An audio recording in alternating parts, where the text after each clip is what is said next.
Joseph, I'm tired of playing video games today. Yeah, me too, dude. Yeah, I think I'm gonna stop playing. Hold on, guys. I got one more game for you. What, a game? Yeah, look at the game I made. What, you made a game? Yeah, it's called Cody. You made a game called Cody? Yeah.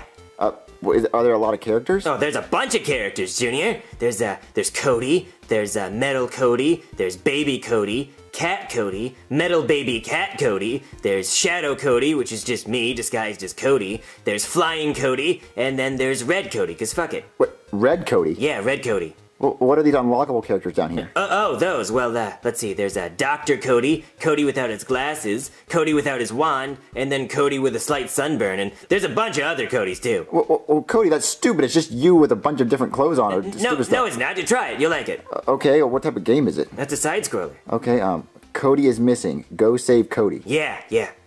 So basically you play as you and you gotta save you? Yeah, exactly. Okay, wait, the enemies are you? Oh yeah, everything's me. What, you can't get hurt? Nope, you can't get hurt. What's the ground made of? It's made of me. What, it's just you? Yeah, everything's made of me. The level's made of me, the maps are made of me, everything. Well, Cody, this is stupid! Yeah, this is dumb, dude. No, it's not. I have my own game now. Well, I mean, it's still not a Nintendo game. Yeah, it's not a Nintendo game. It's not official, dude. Yeah, you're not in a real game. Yeah, you're right. I'm such a loser. I'll never be a Nintendo game. Well, Cody, don't cry. I'm going home. Stupid. Joseph, are you sure he's not in any Nintendo game? Dude, I don't know.